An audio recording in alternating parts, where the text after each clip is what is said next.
Hong Kong has been rocked by protests since June, sinking the economy into recession, the city into turmoil. Your government has focused pretty much on inequality, economic issues, for instance, but the protesters have said what they're concerned about is democracy, China's tightening grip on the country. How do you hope to address those concerns without a political solution? Well, there is no truth in the allegation that the central government is tightening its grip on Hong Kong.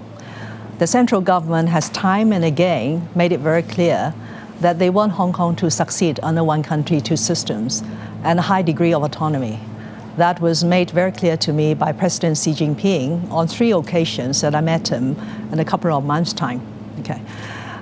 This social unrest was caused or triggered by the government attempt to introduce amendments to the Fugitive Offenders Ordinance. But I have almost immediately suspended the exercise following the mass confrontation in the Legislative Council. So one has to wonder what are the underlying factors that have caused this sustained social unrest for the last few months. Are you then so saying... if you said that it is about political reforms, yes, we, myself included, are very keen to have universal suffrage in the selection of a chief executive. And we did make a very serious attempt in 2014 and 2015 to give people of Hong Kong 1 person, 1 vote to select the chief executive. But that has to take place within the legal framework as laid down in the Basic Law. Universal suffrage, can there be a compromise, and how soon can there be? Well, it depends on whether we could build consensus on this very important issue within a framework laid down in the Basic Law. Now, people said that they respect and uphold the Basic Law because it protects the freedoms and the rights of people. But at the same time, the Basic Law has a very specific Article 45, which made it very clear that, yes, the ultimate goal is to have universal suffrage in the selection of a chief executive. But when that happens, it has to take place through a nominating committee, which is broadly representative. And that, I suppose, when the Basic Law was drafted, was intended to ensure the long-term public interest. China has made clear that it will observe universal suffrage if the candidates are approved by China. But the protesters say they want the right to nominate those candidates. I mean, how do you bridge the two? No, I was involved actually to design the actual proposal within that framework as laid down by the National People's Congress Standing Committee. I wouldn't say that that framework required approval by the central government as far as the candidates are concerned. That detailed proposal says that, yes, you could have universal suffrage. There should be 2 or 3 candidates to be put forward by a broadly representative nominating committee. And the nominating committee's broad representation comes from the different sectors. It's not entirely within sort of Beijing loyalists. You have professional people, you have representatives from the trade unions, from the business sector. But ultimately, there is, of course, another Basic Law provision that the chief executive has to be appointed by the Central People's Government. What you're saying is the Hong Kong people can nominate through the nominating committee. The Hong Kong people, under the respective constituents, will elect this 1,200-member nominating committee. And the nominating committee will then nominate 2 or 3 candidates to be put forward for universal suffrage. What's been the directive from China when it comes to resolving the conflict that you have in Hong Kong right now? I have to make it very clear that under one country, two systems, the central government has given us this high degree of autonomy to deal with this social unrest and this crisis.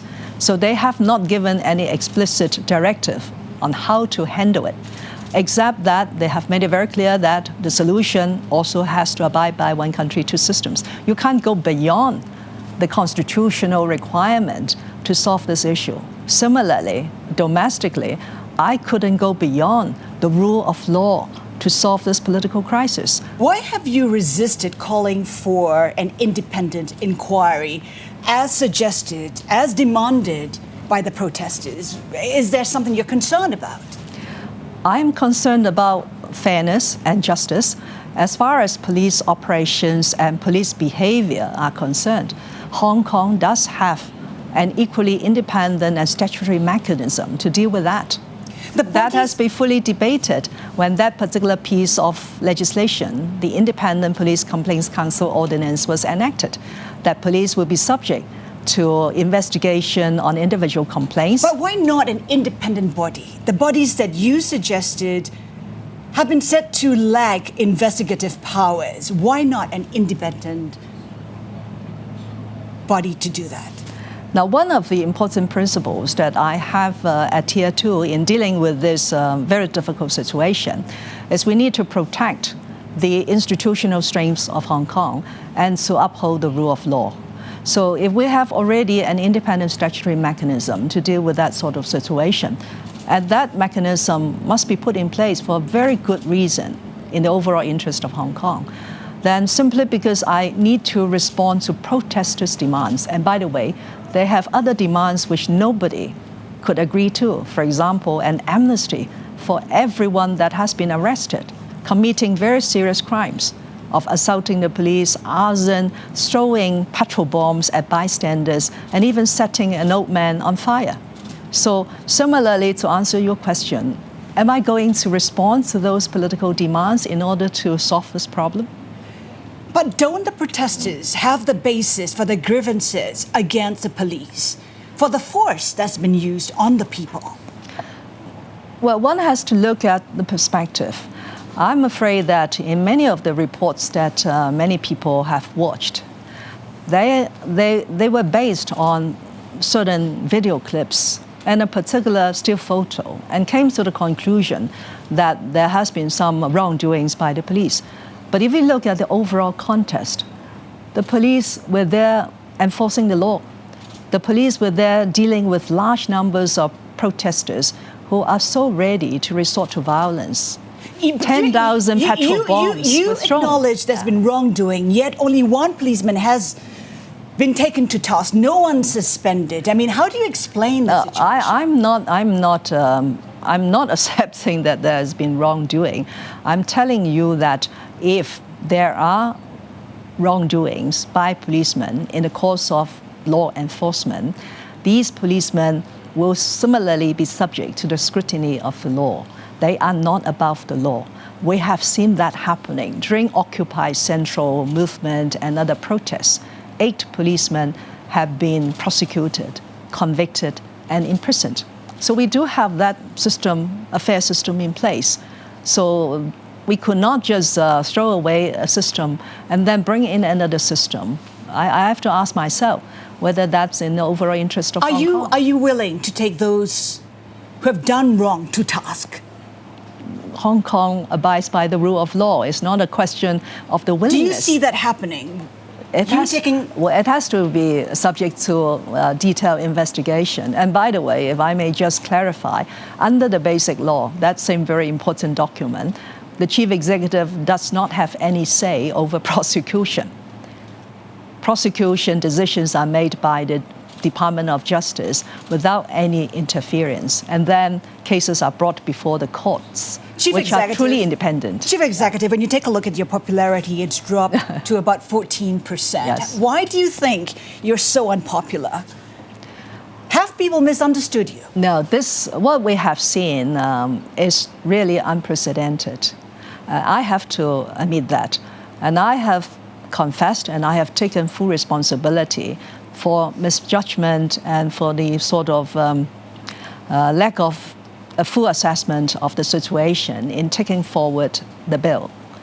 But let me make it very clear, hand on my heart, that bill was well intended to ensure that Hong Kong could discharge her international obligations in tackling serious crime, and also to plug a loophole in our existing legal regime, which inhibits us from having any legal assistance on criminal matters that have anything to do with other parts of China.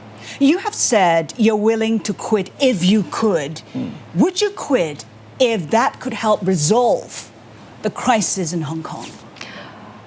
It is not difficult to quit, but walking away from such a big dilemma and problem now is, in my view, not very responsible. So that is one of the demands of the protesters, that you resign.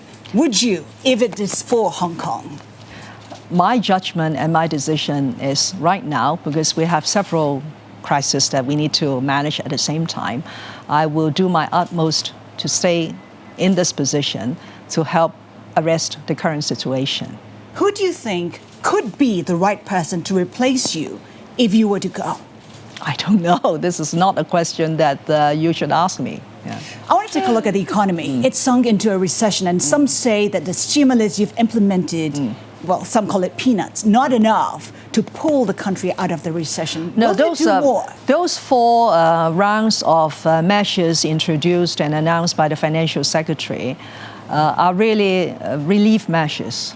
They are there to support the companies, especially the small and medium enterprises, so that we could preserve as many jobs as possible.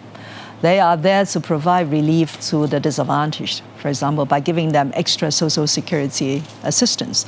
Ultimately, to take Hong Kong out of the economic difficulties requires, first of all, stability. Secondly, is early restoration of law and order. And thirdly, is continued government investment in important sectors. For example, innovation and technology. We have done pretty well on this new sector, innovation and technology, in the last couple of years by investing 100 billion, by the way, Hong Kong dollars, building hardware and software. And these are the things we'll continue to do. What would make you dig deeper into your reserves? We are ready. We are ready. But it's not enough. I mean, the economy is in recession, and we've had Moody's downgrading Hong Kong. You must be concerned, and more needs to be done. Yeah. Well, we certainly agree that more needs to be done, and that's why a week ago I announced a package of livelihood improvement measures that will dig deep into the reserves, because that will cost another 10 billion Hong Kong dollars on an annual basis, providing more retirement protection for elderly people and providing more support for the non-skilled laborers. What more could be done in terms of the economy is to identify the strengths of Hong Kong and to continue to take those sectors forward. For example, financial services. That has grown pretty well in 2019 despite the difficulties. And we are expecting 2020 not to be a bad year. We will continue to capitalize on the continuous opening up and reform of the Chinese economy, especially in financial services, because Hong Kong is a gateway to mainland China, and we have this international connectivity to bring mainland enterprises also to the outside world. Adding to the strains is the China virus. I mean, that has caused the Hang Seng Index to drop 2% alone today. How closely are you watching it? How concerned are you about it? Well, I am very concerned. And from the 31st of December, when the first notification came, Hong Kong has already put in place a highly vigilant system, because we learned from previous incidents over SARS and other infectious diseases that in order to bring the community together to control any infectious diseases, we have to be very vigilant, sometimes doing more than we should. We have to be very transparent with the people so that they know exactly what is the situation, so that there will not be unnecessary fear and anxiety. So my colleagues, the Secretary for Food and Health, has been hosting almost daily meetings with the experts, and we will continue to exercise that high level of vigilance. But at the same time, we have to plan for the worst. Now, up till now, we have not had a single case of confirmed coronavirus yet, but we have been warning people that it could come anytime. Are you confident China can contain it? Well, even the WHO has said that they're pretty assured by the measures taken, and I understand there will be a video conference between the mainland authorities and the World Health Organization, and Hong Kong will continue to receive through the established notification mechanism the latest information, and our experts will continue to advise us on the necessary measures to be taken. But this really requires community efforts, and we are appealing to the people of Hong Kong that it's better to plan and to be very cautious in order that we could prevent the spread of these diseases. Has anything been learned from the SARS outbreak that can be implemented to ensure there's no contagion? We have learned a great deal from the SARS incident. We have put in place contingency plans in the hospital authority. We have provided, when needed, more isolation facilities. We have planned contingency measures for isolation facilities. We have sort of stock up all these needed equipment and the materials. So I hope very much that what we have learned in the past could help us to overcome this public health challenge. Chief Executive, before we let you go, what do you hope would be the Carrie Lam legacy? This is my 40th year in the public service, so this has been a lifelong career for me to serve the people of Hong Kong. And I hope that people will remember, in whichever position, facing whatever difficulties, my heart goes to the people of Hong Kong.